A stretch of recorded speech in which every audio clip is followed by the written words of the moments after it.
Tudo bem com vocês? Eu espero que estejam bem e que tenham conseguido acompanhar as nossas aulas, tá?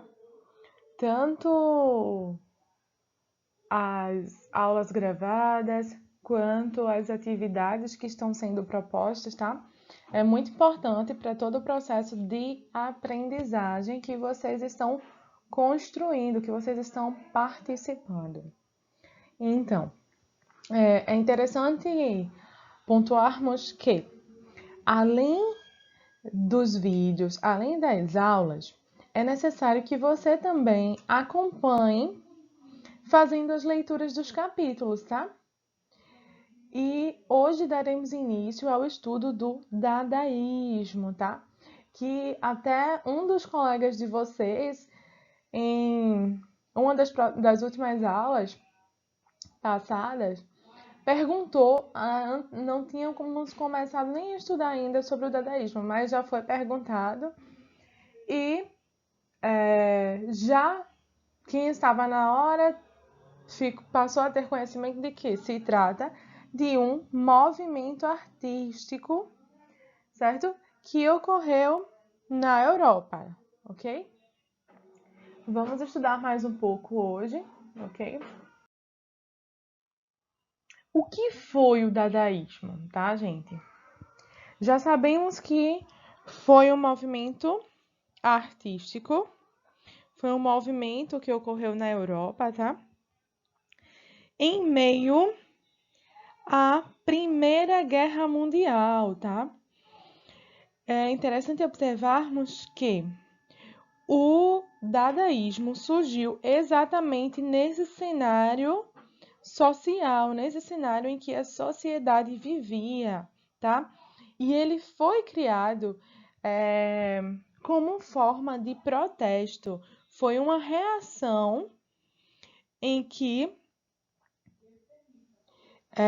tornou-se um protesto, tá? E um protesto referente à sociedade, a o que acontecia no momento, digamos assim, no contexto histórico da atualidade daquela época, ok? Então, o dadaísmo foi o único movimento formado durante a guerra, que no caso foi a Primeira Guerra Mundial, tá?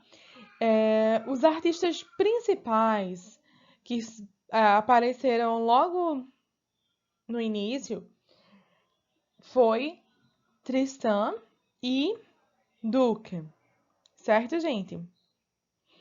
Em seguida apareceram Francis Picabia e George Grosz, que eles se juntaram porque eles sentiram os efeitos impactantes desse contexto aí em que toda a sociedade estava vivendo, tá? Aqui temos uma espécie de uma sequência cronológica, sequência em que os fatos aconteceram, tá? O dadaísmo foi formado em 1916, em Zurique, certo? Por jovens escritores, esses que eu acabei de mencionar aqui, poetas e artistas plásticos franceses e alemães, tá? Que, se tivessem permanecido em seus respectivos países, teriam sido convocados para o serviço militar, certo? Foi aí que surgiu o dadaísmo como ato de protesto, tá? Durante a Primeira Guerra Mundial, artistas de várias nacionalidades eram exilados na Suíça. Eram contrários ao envolvimento dos seus próprios países na guerra. Eles iam de contra, eles não concordavam, tá, gente? Aí, observa que aí, voltando lá ao que eu já havia mencionado, é aí que surge o dadaísmo, tá? Como um movimento de reação, como um movimento de protesto mesmo. E, mais uma vez, salientando aqui, foi o único movimento que foi formado durante a guerra, tá? Temos aqui uma breve explicaçãozinha sobre a sociedade. Em que situações estavam? A sociedade, de alguma maneira, foi considerada como responsável pelaquela situação social, teve sua parcela de responsabilidade, tá? Na eclosão da guerra, no desenvolvimento da guerra, certo? Por quê? Porque já vinham se pregando o nacionalismo exagerado. Esses artistas que se rebelaram não só contra as consequências do conflito, também se rebelaram em relação ao progresso e ao sistema capitalista daquela época, tá, gente? E foram, de certa forma, rebelados contra a própria arte. É interessante observarmos aqui que fique bem claro que essa questão aí do dadaísmo ser um ato de protesto, o protesto não era só apenas a realidade social da época, o que estava acontecendo naquele momento. Era também, ela ia contra também esse protesto provocado pelos artistas, iam de contra também a própria arte, tá, gente? E isso é importante fixar. Vamos ver agora de onde essa palavra surgiu, tá? Dada é uma palavra francesa que significa, na linguagem infantil, cavalo de madeira, certo? Esse nome é escolhido porque não fazia sentido. O único propósito do nome era não fazer sentido, tá? Assim como a arte, que perdera todo o sentido diante da irracionalidade da guerra. Entendam que os movimentos artísticos vinham acontecendo com, digamos assim, com uma certa tradicionalidade, cada um com seus costumes, com suas características. E o dadaísmo veio para mostrar uma arte que, de acordo com o nome, representava algo sem sentido, tá, gente? Assim como a arte, que perdera todo o sentido diante da irracionalidade da guerra. A partir do momento que perde o sentido, os artistas tentavam expressar uma arte que aparentemente não tinha sentido. A proposta ideal, a proposta central do dadaísmo é que a arte ficasse solta das amarras racionalistas, é que a arte ficasse livre, de certa forma, tá, gente? Que nenhum artista ficasse preso a padrões, ficasse preso ao que era tradicional, tá? E fosse apenas o resultado do automatismo psíquico, selecionado e combinando elementos por acaso, tá? Um artista queria representar algo, ele juntava algumas coisas e tentava expor por acaso o que pensou naquele momento, sem estar preso às características existentes na arte até o momento em que surgiu o dadaísmo, tá, gente? É importante vermos que o dadaísmo ele foi um movimento de negação, tá? Ele é de contra a sociedade da época, ia de contra tudo, digamos assim. Tratava de negar totalmente a cultura, defendia o absurdo, a incoerência, a desordem, o caos, tá? Politicamente, afirma-se como um protesto contra uma civilização que não conseguiria evitar a guerra, tá, gente? É bem interessante contextualizarmos e termos conhecimento do que acontecia na época, porque a partir daí a gente passa a entender melhor a situação, as características desse movimento. Aqui nós temos essa página que está lá na apostila de vocês, está na página 105, tá? Informações sobre os ideais dadaístas e o manifesto Dada, tá certo? Tá, gente? Essas ideias foram compartilhadas por artistas de outras cidades europeias, tá? Uma vez que a guerra afetou todo o continente europeu e ainda por outras linguagens artísticas, certo? É interessante observarmos que... Bom, gente, é interessante compreendermos que, ao longo dos anos, vários manifestos dadaístas foram escritos. Eles tinham esse formato aí que vocês estão vendo, tá? E podemos destacar entre eles se destacam tanto na literatura quanto nas outras linguagens da arte, tá? E a partir daí já é possível ver características bem visíveis sobre o dadaísmo. Por quê? Na literatura, tanto na literatura quanto nas outras linguagens da arte, tá? Existia incoerência no discurso, tá? Não, o texto em si, ele não tinha coerência. Eu acredito que se vocês não estudaram ainda o movimento na literatura em língua portuguesa, vocês ainda irão estudar, tá? É interessante observarmos uma coisa aqui, gente, que essa informação que está aí, nesse penúltimo parágrafo da apostila de vocês podem acompanhar, tá? É importante que vocês façam uso da apostila também. Observem que, enquanto para um desses principais artistas do dadaísmo que eu mencionei anteriormente para vocês, que foi o Tristan Tzara, certo?